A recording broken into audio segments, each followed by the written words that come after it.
Speak to author Jack Donovan. He is the author of numerous books, such as The Way of Men, Fire in the Dark, and Becoming a Barbarian. He writes for over a decade. Jack Donovan has been exploring, articulating, and refining a timeless, cross cultural ethos of masculinity that is rooted in our primal nature and the experiences that we share as men. We will discuss myth, fighting monsters, and how to exist as a man who thinks and feels too deeply in a world that seems to make no sense because of its shifting values. Today, I've got Jack Donovan. Now, Jack Donovan has written 4 books: The Way of Men, Becoming a Barbarian, A More Complete Beast, and Fire in the Dark. He's been on our show twice before. This is our 3rd time. Jack, how are you today, man? I'm doing good. Good. Well, we had some technical glitches. He was gracious enough to be patient with me, get on, and we're just going to get into the show. Really, we're going to be talking about man, myth, monsters in existence. The show, We Fight Monsters. I've talked to people about a lot of different kinds of monsters, divorce, PTS, that kind of thing, addiction. But really, let's frame it with Jack and talking about, masculinity, manliness, strength, mastery, courage, and honor, and how that all fits into the tapestry of life. Jack, first I want to ask you about Andrew Tate. What are your thoughts? We've never talked about it. I think it's been about a year or 2 since we've talked. So I didn't even know who this guy was until maybe 6 months ago. He was popping up in my feed. So what are your thoughts there on Andrew? Yeah, I mean, I try really hard not to talk trash about anybody, really. Right. Like, I try not to, let's talk about ideas, but not like people. I try to stick with that because, people talk shit about me all the time. So I try to do better, Right. So I've known of Andrew for a long time, just through different connections. Yes. And, he's an interesting figure, and he's obviously incredibly intelligent. And it's just, obviously I've never actually interacted with him though. All we really have to go on are rumors about. I've heard rumors from people about what he does and what his life is like and whatever, but I don't really know. So Sure. it's like Sure. one of those things. Obviously he does a lot of talking online, but I haven't really paid that much attention to it, to be honest. Okay, well, thank you. And I'm the same. I don't like to trash talk people at all. If I say anything to anyone, it's going to be to their face. And if I say it to anyone else, I'm going to still say it to their face, because I do the same thing with my kids. My kid's going to know right away. Listen, I'm telling you, and I'm not hiding it from you. There's no agenda, and your brother's going to know about it too. So, but it's to punch holes in ideas. It's to say, do our ideas have any weightiness? And if not, how do we mature those thoughts and temper them, right? So that's all I was really asking. So, let's. I will say, I will jump in and say that just because of the way he left prison, and he made this quote, in prison, I did 100 push-ups a day and did push-ups and worshiped Allah, and then I left prison and I'm going to do 100 push-ups and worship Allah. I'm going to say that there's going to be a large bunch of young men that are going to suddenly be Muslim. I think you're right. That's going to happen. You're right. There are a lot of young men who are looking for role models, and they are finding it in good guys and guys who are not so good, or they're, you see in these communities. And I had said that about, a meme I wrote, it's just basically manliness is now some type of industry. That some guys are teaching to all men what all men should already know. I mean, it's become a moneymaker, right? So people are jumping on the bandwagon and doing that. And sadly, they are casting a wide net, and they're going to catch some fish, man. They will. Oh yeah. Well, I mean, and there's no one to teach those young men those things that they already know. So they're looking for somebody to do it, and so unfortunately that's become an industry. And so you have a lot of guys who are good guys who are doing it, and or have genuine, they're actually trying to help the world in some way. And then there's guys who are just trying to make money. Yeah. And guys somewhere in between, or maybe started out trying to do something good and now they're just making money, because, they got famous and it ran away with them, you see all those things happening out there. And it's unfortunate, but it is the nature of the beast. So, once there's money somewhere, then other things are going to come in, when I started writing about masculinity, 10, 15 years ago, there was no money in it. So now there is. And so the money brings all the different characters in that, are marketing gurus and stuff. So, well, yeah, you're right. There is a lot of money to be made, millions of dollars. And what's interesting is, how did that happen? So let's talk about that. How did that happen? Man, the last 10 years, you wrote the book in 2000, what? 12. 8? 12. Okay. 2012. So Yeah. what happened? Why that gap? Well, I You know? think that there was a time before that where I think it was kind of looked down on to even talk about masculinity. Mhm. As it's kind of like, well, you should already know it, and like, why would you even discuss it? And then I think that we're in this place right now where you have a lot of young men who are raised by single mothers, and they haven't had like they really don't know. Yeah. They really don't have any exposure to men, and they're going through schools and they're getting messages that really aren't accurate. They're getting a Yeah. lot of politically correct messaging and so Mhm. forth. And so then they're like, wait, well, that isn't true. Well, what is true? And so they're looking for answers. And honestly, they're looking to be told what to do. I get, whenever I do an AMA or something on Instagram, I get questions like, is it solar to do this? Am I allowed to do this? Is it like they want like rules, Yeah. like rules for everything. And so I think there's a lot of guys seeking that. And I think that has to do with the educational system too, to a certain degree. Like the way it is right now, they're being taught that there's a system for everything. And so they're like, well, what's the system? How do I become manly? How do I become alpha? And these guys are trying to sell them the system. So they're looking for that. And so, that there's money in that, obviously. And then there's also like this confusion in society Mhm. that we didn't have maybe 20 years ago. I mean, I saw it growing Mhm. earlier, I think, than other people, because I went to art school and I saw kind of the predecessors of it. Mhm. But, you have these questions like, what is a man? Like, what is a woman? And like, there's a lot of confusion in society. So, anyone who jumps in and says they have answers is going to be, someone that's going to attract some kind of attention. Yeah. 'Cause, they're hearing from people that like there is no such thing. You can just decide that if a woman decides that she's a man, then she's a man. Like that. They're hearing that message from other people, and they're like, I don't think that's right. And so then they're hearing the other side, with the kind of masculinity influencer side, and so I don't think we had that situation, like 20 years ago.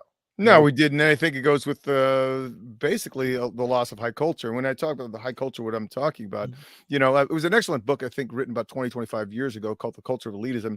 I think that's the name of the book. And it really said, what is an elite culture? Well, the elite culture is that society that allows freedom of movement, freedom of speech, freedom of artwork for all people, not just some primitive, mask, but maybe some gigantic pyramid or something that everyone can see, healthcare, those things. And a lot of people don't like that. They equivocate these ideas that one idea is the same as another, and that's not true. There are elite cultures, and there are subcultures that are inferior. And we like to believe that my contribution here is, just as good as your contribution. No, it's not, man. It's not. But the problem is the decaying of society, and we saw that with the Romans. You have these decaying cities. You see it with these unmarried men. You see it the destruction of honor traditions, abortion, or dropping birth rates. So it's feminism to a high degree where they no longer revere the family, and that's so critical.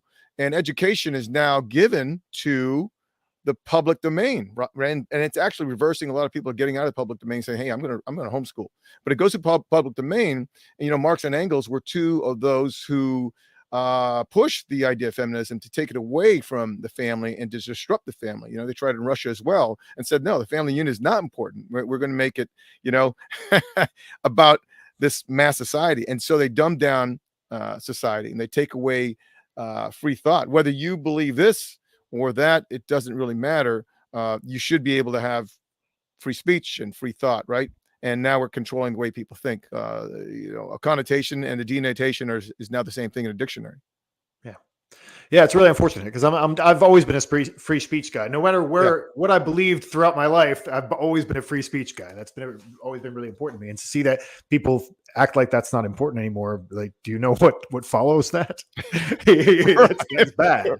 Right, Yeah. right. Well, it's so funny is, and I want to contextualize it too. I am not against guys making money. I don't have a problem if people want to go and be a capitalist or whatever and go out there and make tons and tons and tons of cash. However, I have an issue when someone isn't sincere, and maybe they're sincerely misguided and they're teaching something, but I have an issue with someone who is making money deceptively and manipulating people. That's really sad. And there are a lot of young boys and girls, but young boys, let's talk about young men who are looking for role models. And one of the things that I see massively is the vet community.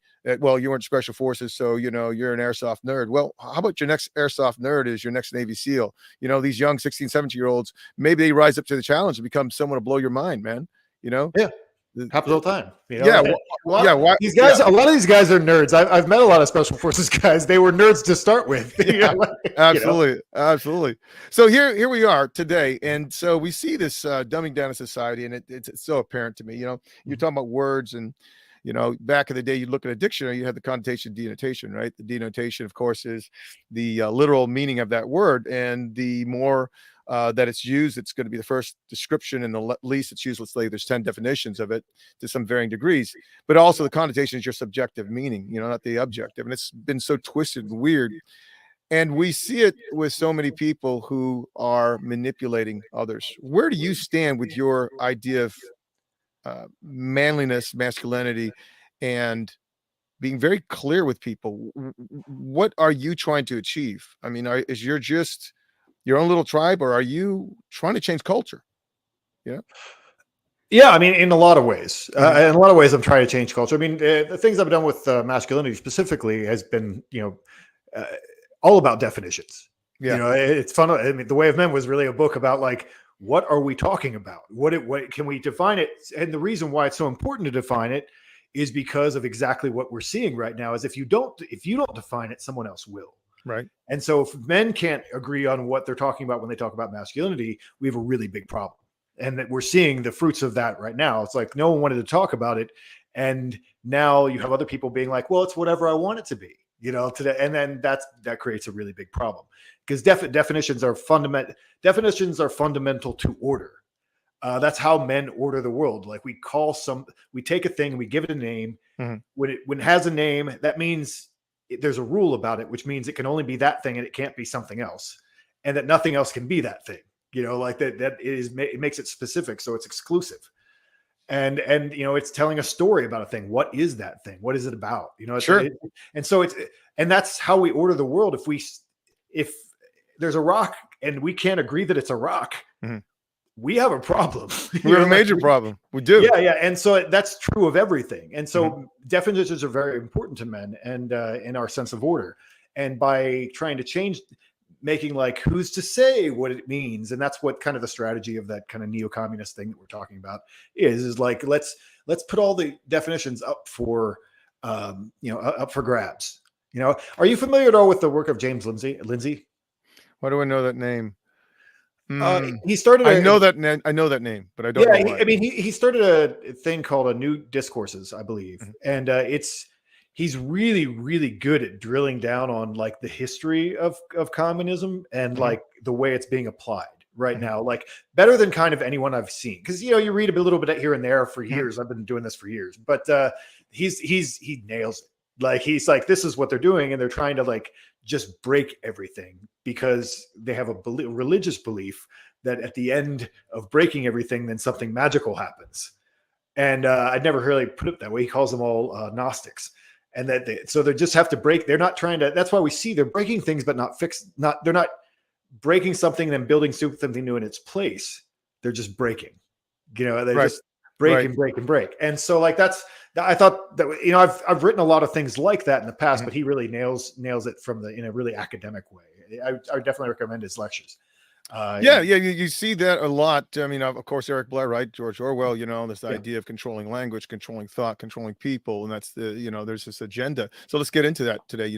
That's the monster that we are facing today. And that is not just in America, that's all over the world right now. And I'm not even talking about media. I'm talking about anecdotally, I've experienced, I'm sure you have as well. But the more people we speak to, it's like, my God, it is really happening, So how do we control this? Do we control speech? How do we fight back? How do we push back with the monsters? And let's talk about that. So there are journeys that men need to take.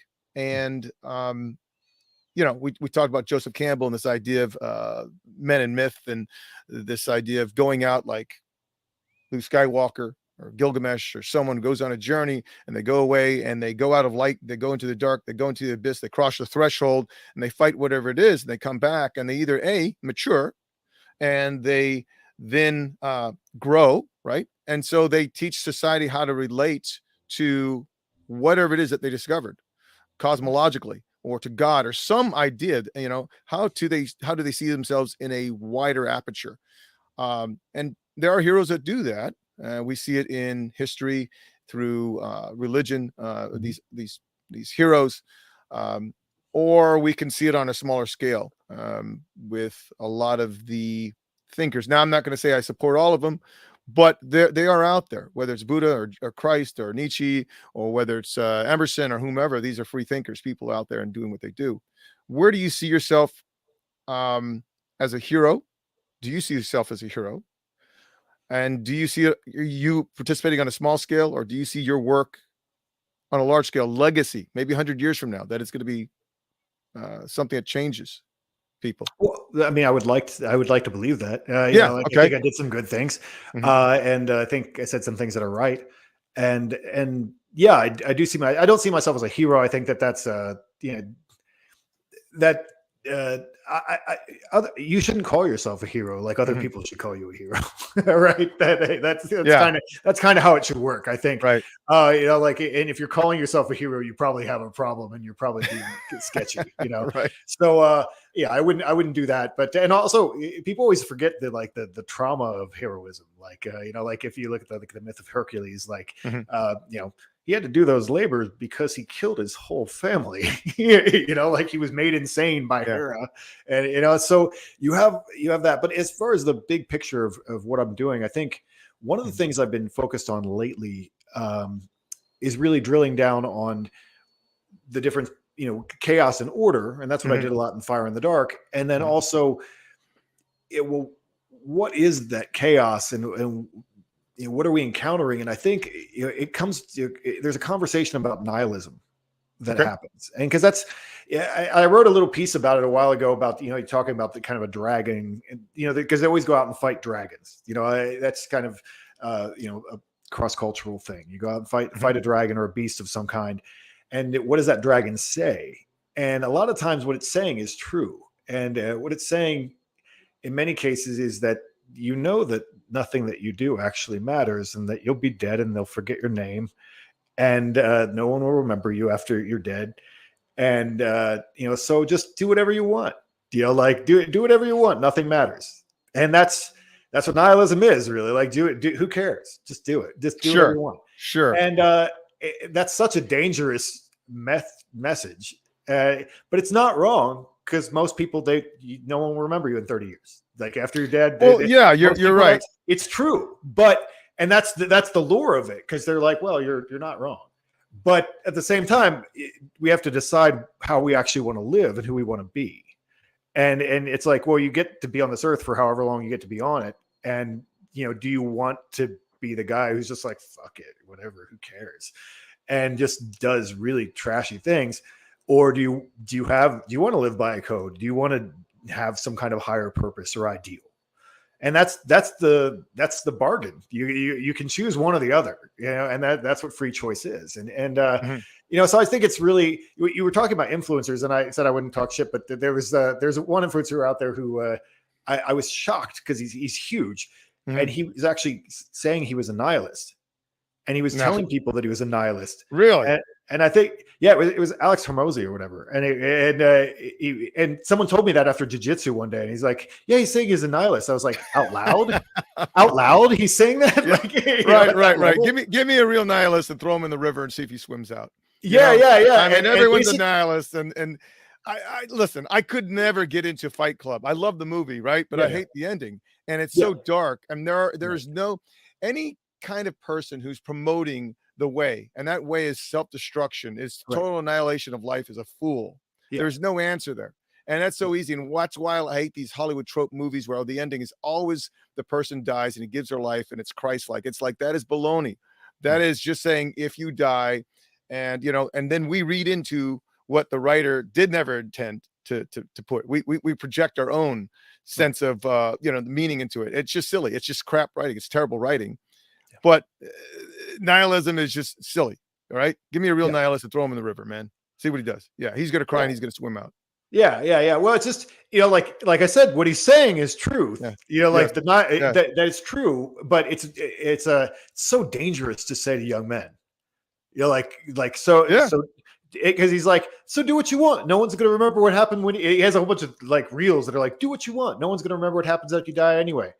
And I'm But like, then you're saying that to young men? Are you kidding me? Like, you should be saying that. But that's the thing, right? When you think Yeah. of Dostoevsky, right? This is a man who thinks too much and feels too much. He's the man underground, right? He's the mouse Yeah. that cannot change anything.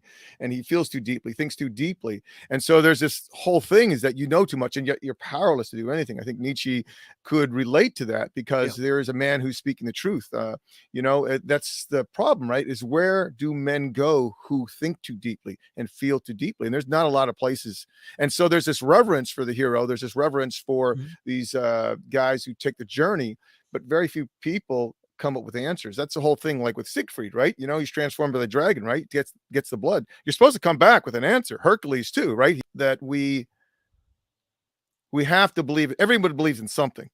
So what do they believe? What is it they worship? What is it they revere?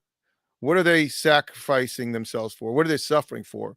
And are they willing to redeem themselves? And the nihilist is just the oddest kind of person to even say that. I think all of us have an agenda.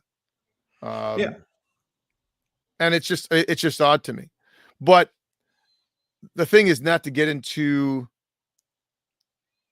to allow life to change you, right? Is that what you're promoting? That you're not going to let life change you, that you're changing life, that you're affecting life, even if it seems like you don't really have any free will. But you do have free will, right? I mean, it's not determinism. It's not determinism. You want at least we want to believe it, right? Right. You're still making choices. Like I didn't murder anyone today. I could have. But you do want to have free will and choices, and you want to influence the world as much as you can. Control. I mean, that's what creating order really is. It's like you're controlling your environment as much as you possibly can and imposing your will on it. And so that's what you want to be able to do. I mean, that's what real power is too. It's like the more the more territory that you can impose your will on, that's what power actually is. For most of us, we don't have territories. We might have a house or whatever, but your sphere of influence. And I think that that's you want to use your sphere of influence to reflect your values and the things that and to create something that you believe is good. Hopefully, I feel like there's so many sociopaths in the world that just don't care. Like what they're doing. They'll just like, this is what makes me successful today. Sure. And it's. Well, people are misled, and they are misled by sociopaths, and they're lied to. They're told today that it's about power and wealth and sex and all those other things that are classless. And I'm not against having wealth. You should have some type of ability to take care of yourself and have a legacy to leave for your children and your heritage and all that. But they're misled by. I'm not going to say Andrew Tate, but there are people who are promoting, hey, you need to have. What are we seeing today? We're seeing a lot of women and men too, who are saying, man, I'm not going to get married. I want money. I want my career. I want to make loads and loads of cash on YouTube. And so the birth rate's dropping a lot of places, marriage, not there. But we're supposed to affect the universe. And that's the whole idea of the hero. Now I'm saying you and me, we're not heroes as they are largely understood. But I think that we have to try to affect the universe in some way. And that is control. Hopefully. Yeah. Well, sure. I mean, we can sit around and do nothing, but here's the problem though. So you're promoting this thought of men changing, right? This will to power idea, right? And so it's the idea that, you have mastery over yourself with strength, mastery, courage, honor. But where do you go with that, man? Are there wars to be fought? What do you recommend for people who are searching? Where do they go? Well, do they enlist, or what battle should they choose? What's the largest monster they should fight right now? Well, that's interesting. I mean, well, you could really build it out in the sense that there is a very real existential struggle that's going on in the world. There is. I've been talking a lot recently and reading from the Rig Veda. Okay. And in there's kind of a Conan story almost in it because if you really read what the god Indra does, which is their thunder god, basically Thor, Zeus, whatever, and he has a battle with this Britra, which is this serpent, It's a serpent god, whatever. And but if you really look and then start to go through, I have a buddy who actually speaks Sanskrit, and so he'll like take apart like, what did this word mean? And it's like, and you drill down on it, it's like it looks like they're talking about an actual conflict that happened, at some point. And wait, is it really a serpent or is it a sorcerer? Wait, is this does he have a whole bunch of cult members? Is that in there? I mean, I'm like, is this Thulsa Doom? Like it starts to look like that guy is Thulsa Doom, and what he does, and where I want to get back to is that he's withholding the water from the world, and that's what the hero, Indra goes and slays him with his lightning weapon, and he releases the water for the world so that people can have prosperity. And so you could really frame that into a lot of things that are happening right now in the world, in the sense of like, people withholding resources that a lot of people need, or like things that they're doing with the economy, or things that, like that there are actually people who are doing these things, I mean, there have been talk that, I think years ago, there was a little scandal because like the president of Nestle actually said that water shouldn't be free, and that people shouldn't have no right to have water. And, things like, I'm like, that's virtue right there. But, things like that, natural resources and things that people are being kind of, withheld. And we saw it, during the past few years with like lockdowns and all this kind of stuff, like, let's, stop prosperity, literally stop production and things. So, I mean, there is, you don't want to say certain things as far as that goes, but there is obviously an existential crisis where, like, are we going to have freedom in 20 years? Are we going to be able to have freedom of speech? All these things. I mean, there are real dragons out there, right now. They just they don't have scales and stuff. Absolutely. But there's work to be done, certainly. And how to do that is that's the tough one that no one can figure out right now, I think. But to at least be an example, I think is the best that most of us can do, is to try to keep being an example of what you should be doing, and not what society will just let you do. Trying to live to a higher ideal. Right. Yeah. I mean, society is largely controlled by boredom and fear, if you can, or pardon me, boredom, fear, and also just really dumbing people down, which is through TikTok or Instagram, wherever it may be, the most base entertainment and pleasure, get people to enjoy themselves so much so that they're asleep. And I think Kierkegaard likened that to that culture of his time, people driving a horse-drawn carriage over a cliff, and they're asleep and they can't wake up, and they're going over that cliff and they have no clue what's going on. The other, like people walking around with their phones, like absolutely, absolutely, or fear so much so that they're paralyzed. This paralysis of society, and they're doing it now, and they can't do anything. And so people need to be inspired. They need, and that's happening. That fear thing, yes, that fear thing is happening a lot. Yes. Like that. As far as I mean, I even feel it to a certain extent. You have like, what should I do? Like what? Sure. The ability to plan into the future is very difficult right now. Like I think for a lot of people, a lot of people feel that. Like, well, what can I really depend on? Like you used to have like a 5-year plan and a 10-year plan and whatever. Like, well, where are things going to be in 5 or 10 years? Like what? It's really hard to like make big plans. I think it is, but a long time. But you can control. I mean, there are obvious fears that you're going to have, and you can't control. Fear of losing a child, or fear of losing your reputation. You can't control those things; they just happen. But there are things that you can do, and which is to, I would say, you could train yourself with mastery, right? To improve your skills, right? To control your environment, the things you can, which is gun training, BJJ, those kinds of things. Having resources, planting garden. I've seen you planting a garden out back. So, what are you doing for yourself or for your tribe to control what you can control? Well, right now, I mean, my attitude really is to like do one of the oldest songs in the world is it's called Siculus Epitaph, and it's one of the oldest ones we have a tune for, and it's kind of cool that it's the oldest song in the world because it begins with the words "While you live, shine."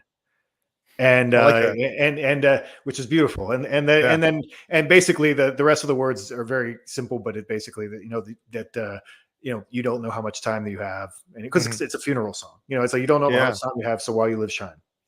And so my attitude with that is like to a certain extent, I want to try and do the best things that I can do right now while I have the opportunity to. So like with as you were talking about culture, I mean, I'm trying to, within this construct of the things that I like, and within the ideas I talked about in Fire of the Dark, I've gotten guys together who are actually, making music and creating new culture and art and ideas, and meeting and talking about different things, and so that's what I feel that I can do, to a certain extent. I mean, like I'm not. Someone said you're gonna be food sovereign because I was planting a garden. I'm like. Man, I eat a pound of turkey a day. Like I'm not going to be food sovereign anytime soon. To look the way I look, I eat a pound of turkey a day at least. Yeah. So like that's not gonna. That's a lot of turkey. Yeah. I mean, that's a great idea. It's good to do those things, yes. And to get a sense of what that is, especially if you've never done it before. And obviously, yeah. I mean, obviously, I like to.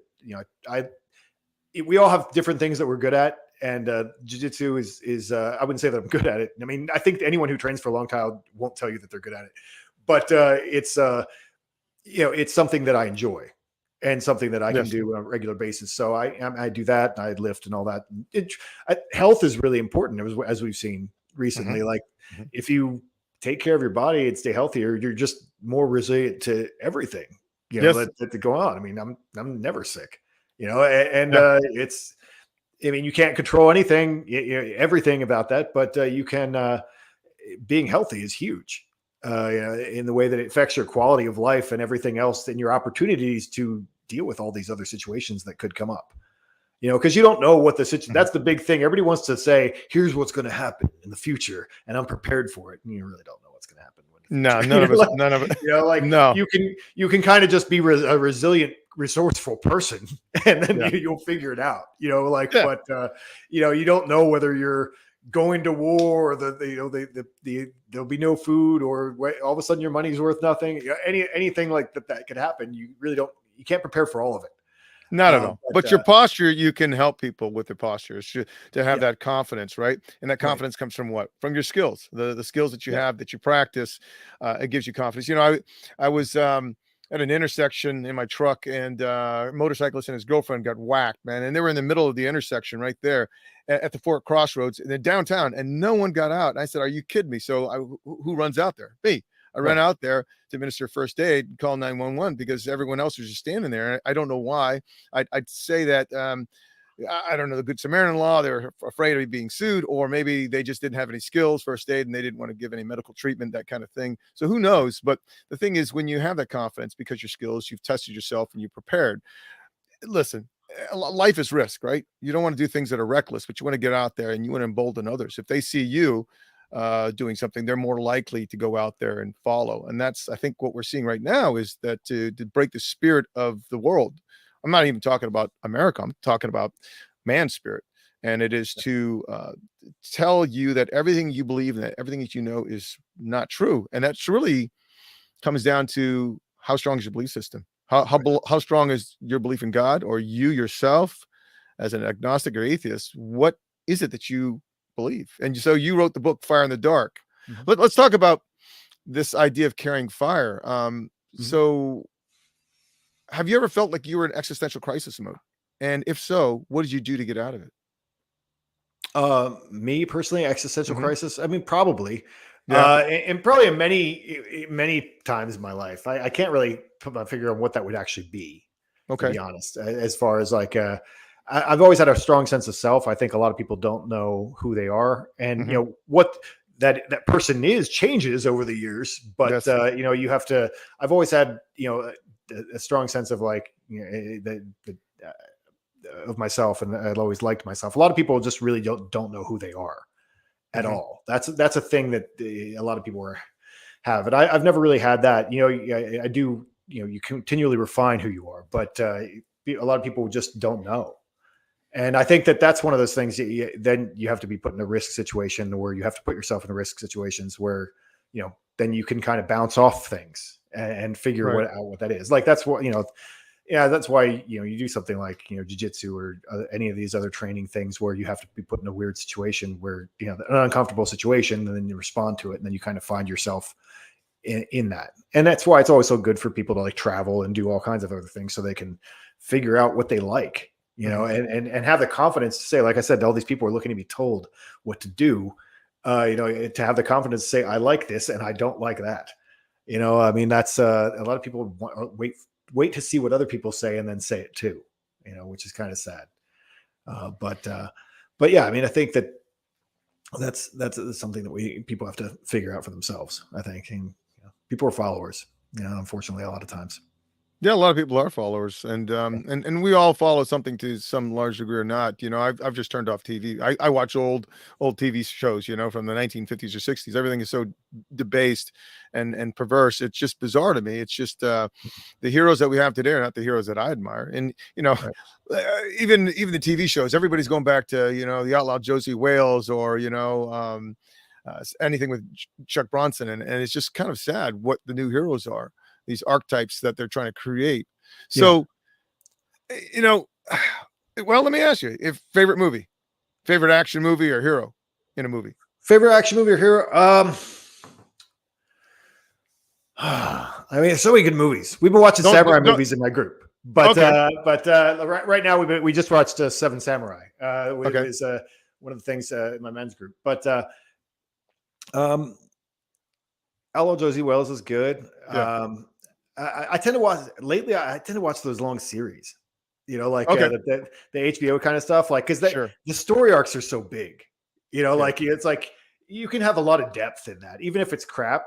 Some of it's crap, like Yellowstone has been pretty good. I thought, actually, I was going to say that in keeping kind of with your theme that like a little bit older is probably better. Their remake where it goes back to like 1823 or something, starring Harrison Ford and Helen Mirren.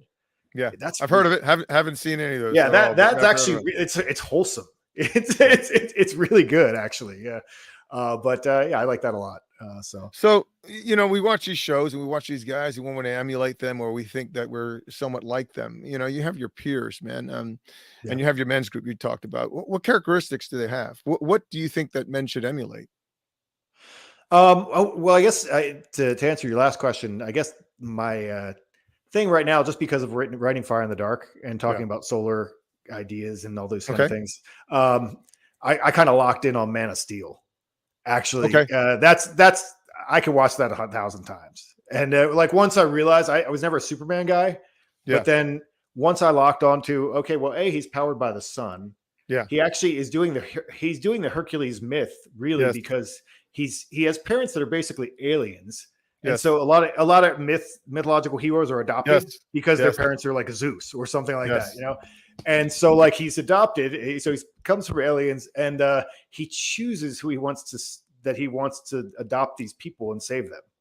He chooses humanity. He doesn't have to. He's really a god, and he can basically, but he chooses that he wants to, help humanity.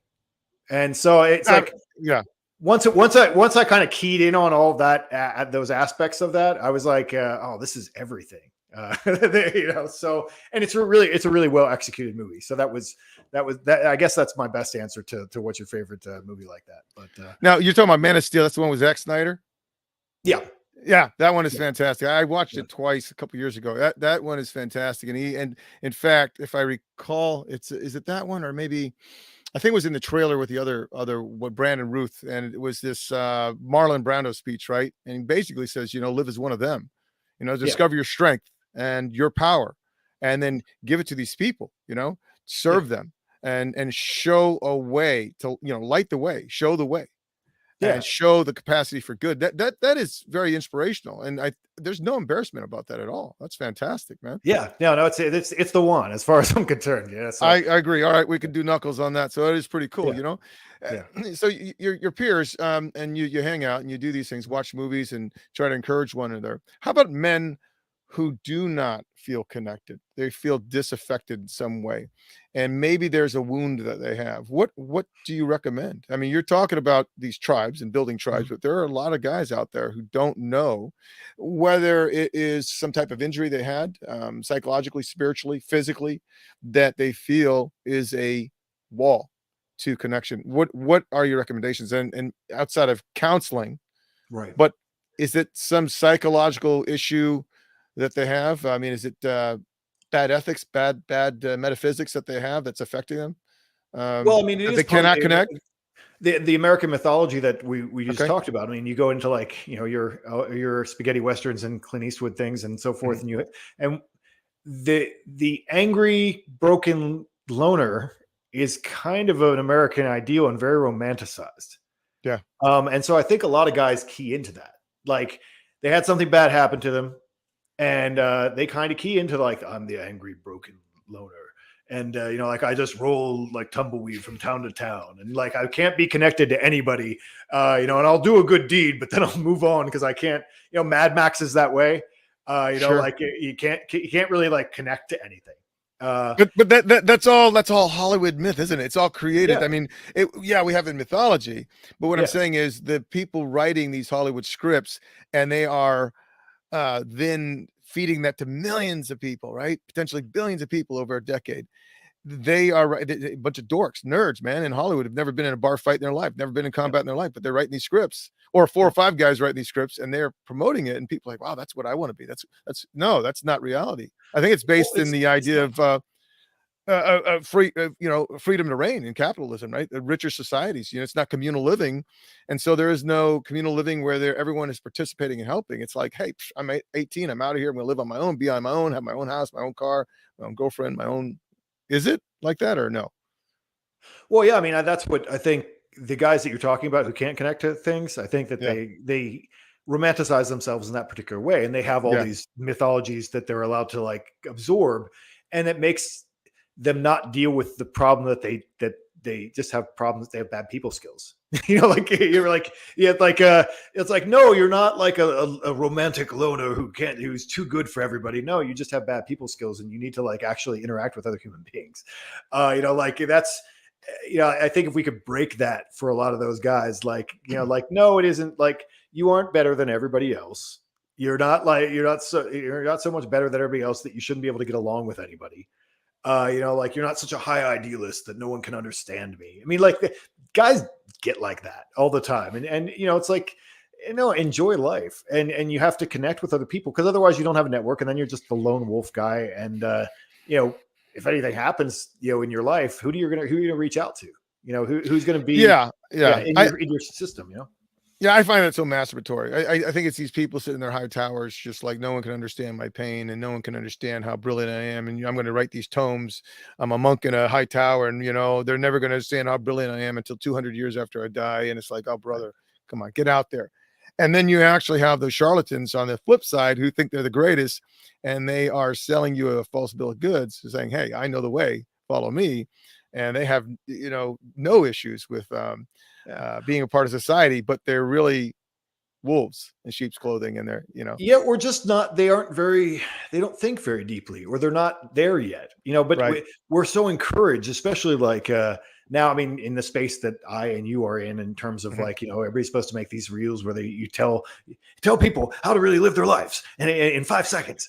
And, and it's, I hate seeing those. I mean, I'm actually planning, I want to make a bunch of them soon, because that's what you do. Right. But, it's, a lot of them haven't really lived very, very long, like, you have these young kids being like, here's what you do. And like, you're 22, stop, like you don't need to be telling anyone what to do. But it's monetized, and other kids will relate to people that age. And so you have these kids telling kids, like the blind leading the blind, basically. And it's not that necessarily that they're even like have malicious intent. Right. It's just like they don't know what they're talking about, like Sure, in the way that, sure. like any kids, if you put them in a group, someone's going to step out as the leader, but that doesn't mean they know what they're doing. Well, let's talk. So Let's talk about the men's groups then, man. I mean, I see yeah, this where these people are paying $3, $5, $10, $15,000 to be abused by people who are credible people who've done things. What do you think about that, man? That for sure. actually makes me wince. But what are your thoughts on that? Yeah. And without like saying which ones, Yeah, but we won't. Yeah. I what I've heard about those specifically is that the guys who really key into that are guys who have had some kind of recent trauma, or they've just been sitting at a desk all their lives and they've never had something hard happen to them. Where they get basically paying a lot of money to get hazed. Yeah. And they think that, I think by having that experience, and maybe for some of them that's true, that if they have that experience, then it'll shake something loose, or like that they'll feel like they accomplished something and they made it to the next. If I can just do this thing and endure this thing. I mean, personally, as an adult, I don't ever want to be talked to like that. Like I'm not, unless there's me being a Navy SEAL or something on the other side of it. I would never pay for that. But I don't want to be like abused. But and I kind of lose respect for guys who do want to be abused. Like, what's wrong with you? Why do you want that? Right. But yeah, I mean, it is the guys are looking to have some kind of experience. I mean, and Fight Club is a good touchstone actually for that. I mean, if you think about the guy who's going to cry in people's arms at the group therapy sessions, is like they're just trying to feel something, Sure. And so like a lot of these guys have never had a really difficult experience.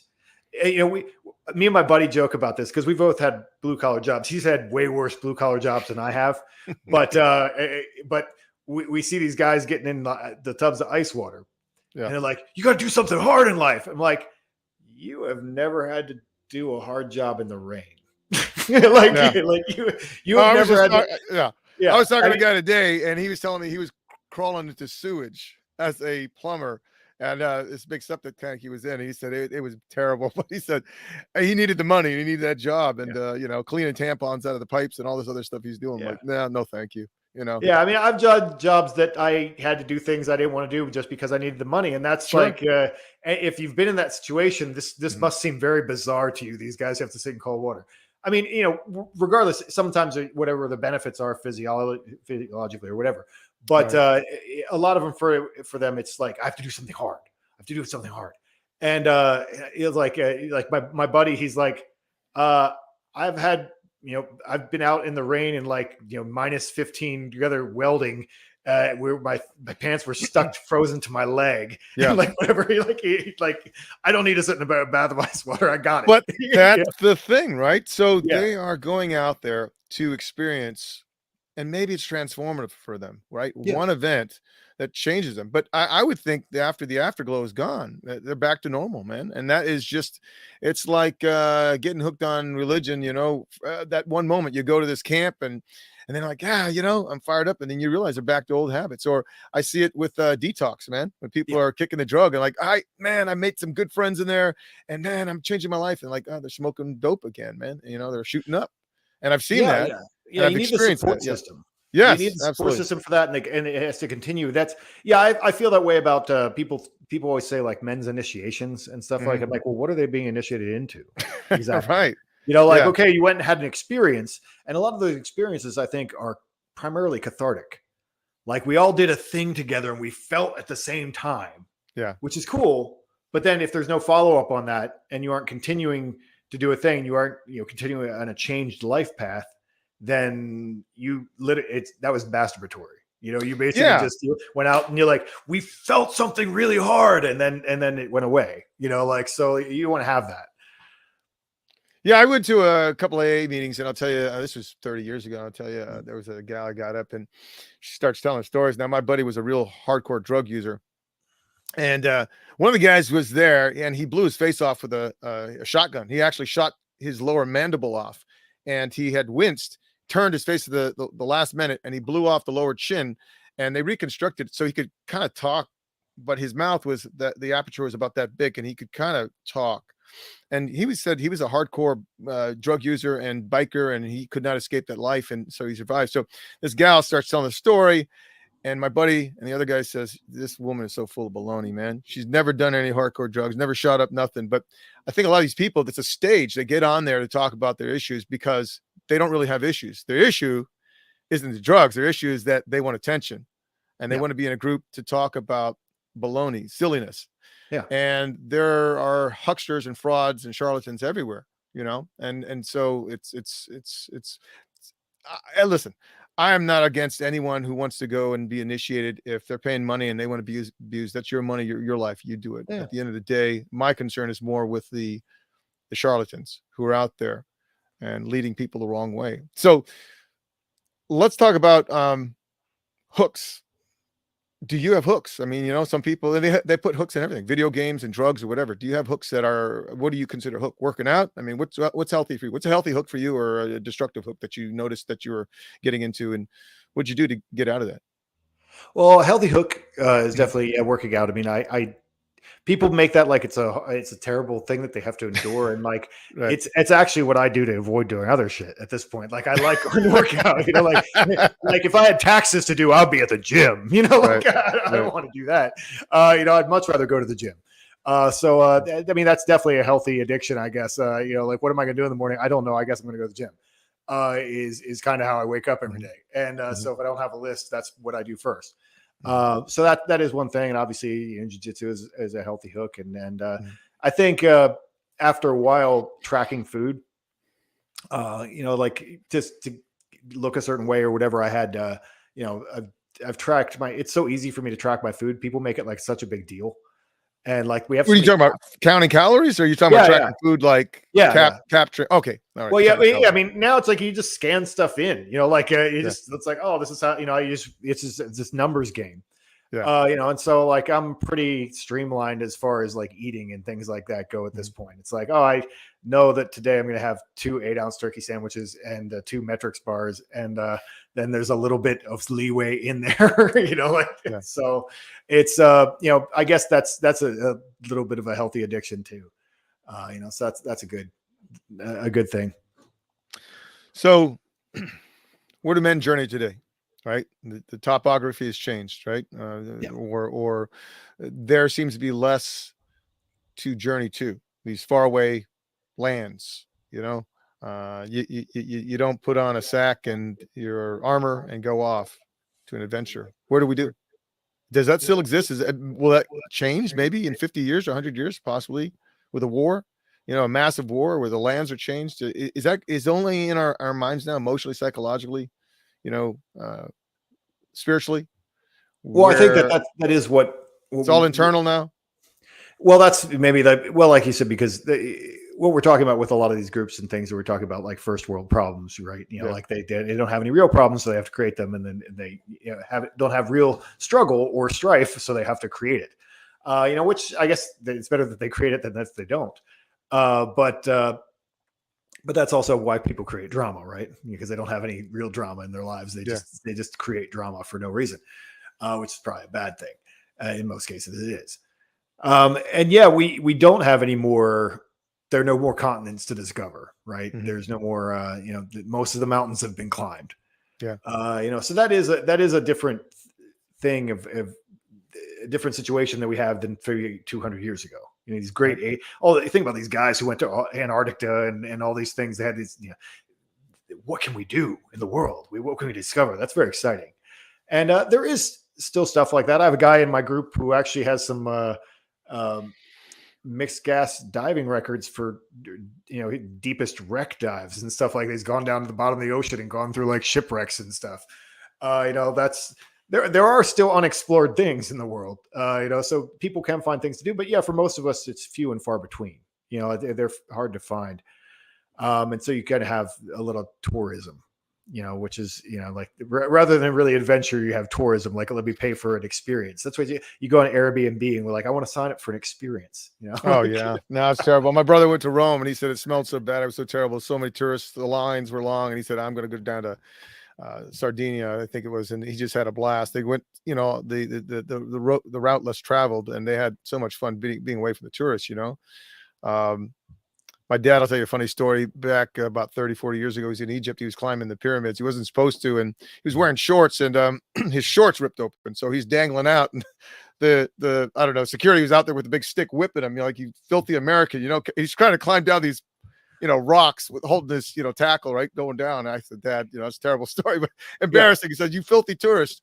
And I said, "We're not supposed to be these ugly Americans. We're not supposed to be out there and just embarrassing ourselves." But people have a view of us as quite obnoxious, and it's not always true. But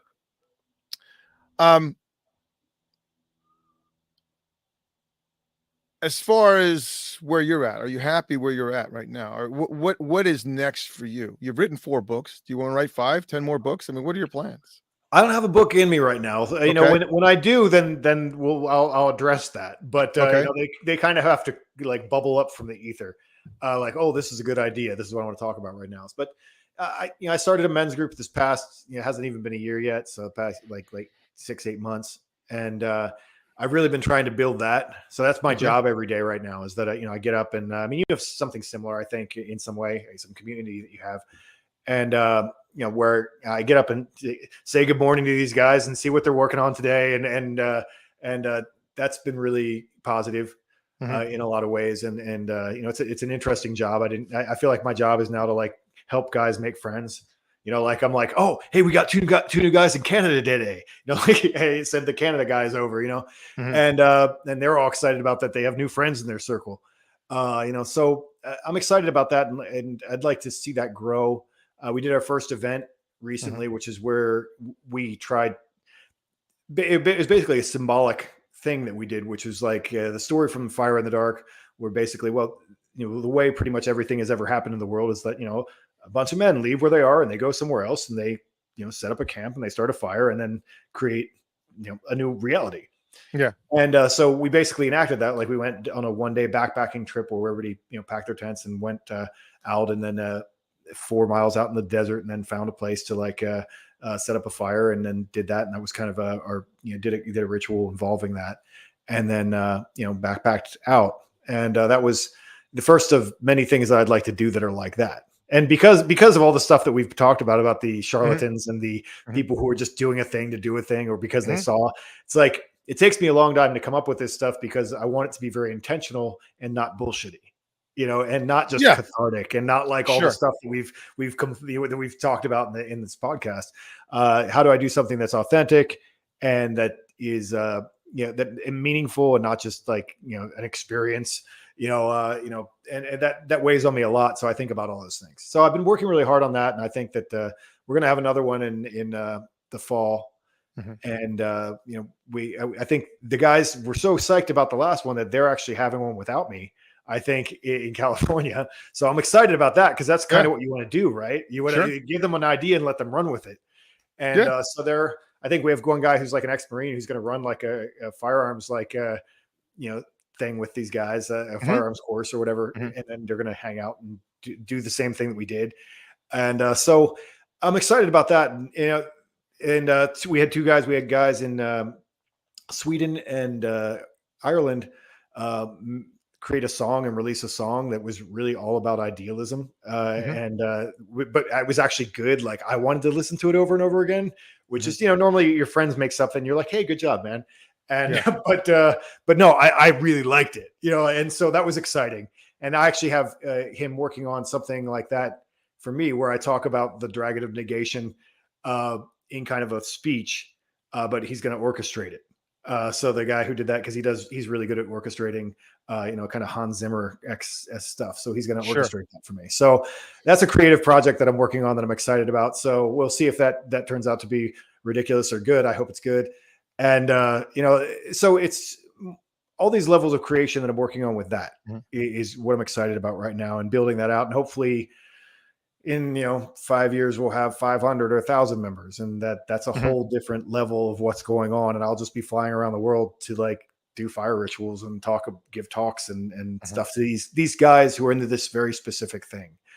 And so, it's, and finding ways to obviously keep that, to give value to them and have it be fun.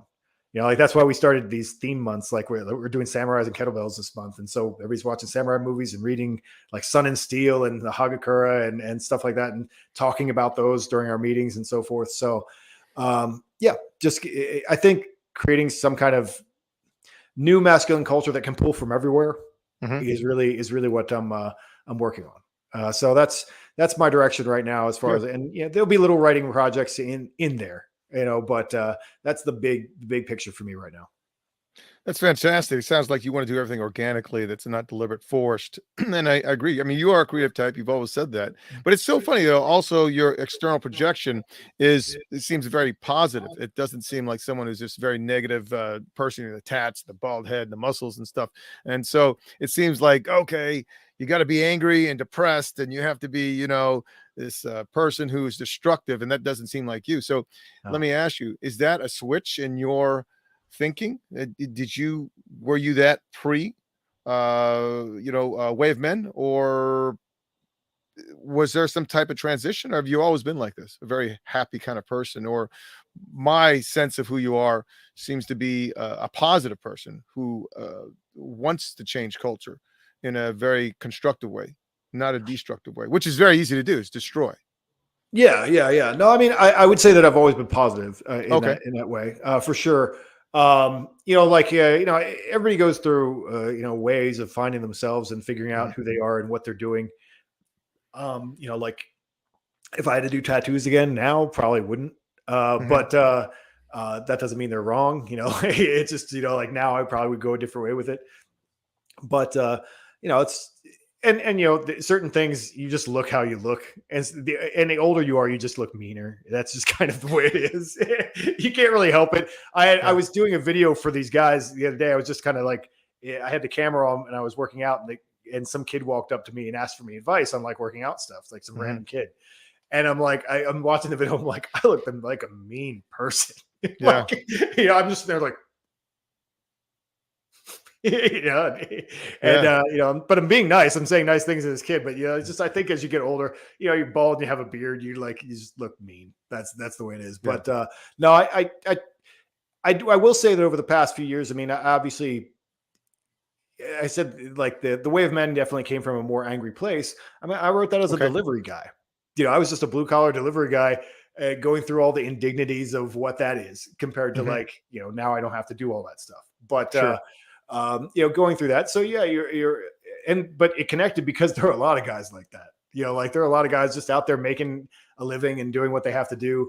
And they have to deal with kind of the world as stupid as it is every day. I don't have to talk to anybody really. I mean, I talked to you today and maybe the person who made me a smoothie at the you know, exercise place, you know, like, but like, you know, I don't have to talk to anybody, you know, like, but most of these people have to go out in the world and deal with all this bullshit every day. And so, you know, there's some anger there.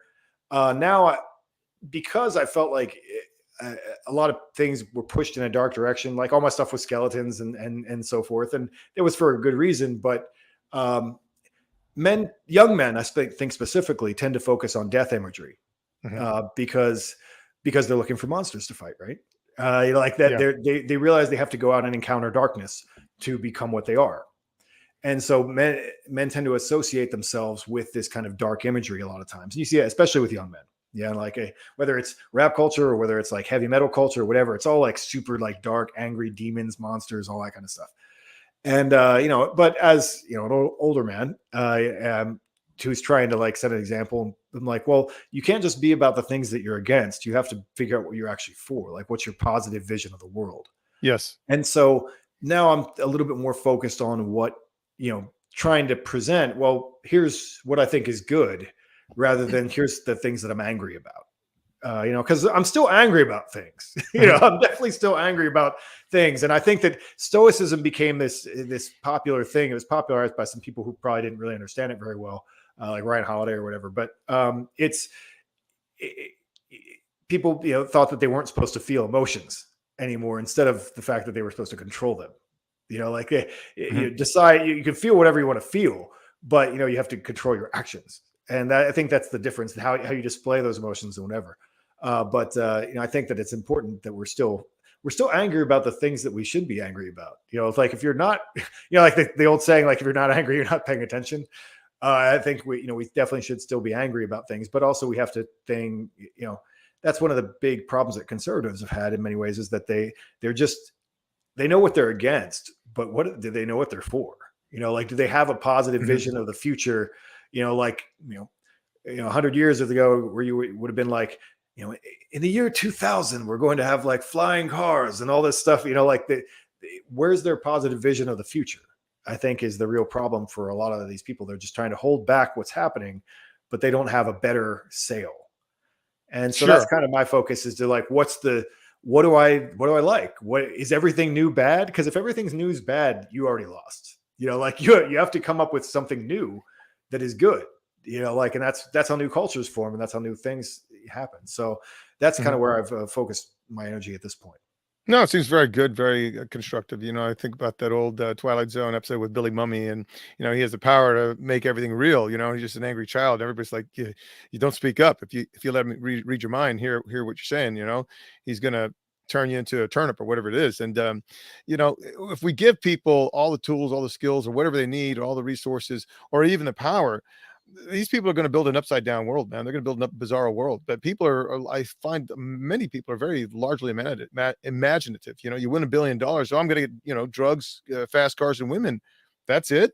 That's your dream. That's Right. it. And it's not my dream. And so should I judge? Absolutely, because it affects me. I don't want to live in a dystopian world, and I don't want to be around people who have a dark view of the world, or like Schopenhauer. Everything's depressive. Right. We have to create, and creativity largely comes out of love, and a lot of people don't like to see that, or even say the idea of love. What is love? That we hold people in high regard, that we hold people with the attention that they require, and we don't like to speak of that. I'm tough, I'm a Viking. Well, no, man. You have to have family at one point or time. You're going to be a loner, and loners are useless really to all societies. The anti-hero like Mad Max or the Book of Eli or whatever, loners, man. They don't fit into fabric of anywhere, and they're really useless, and they're only in Hollywood. We really don't see them anywhere in the real world. Yeah.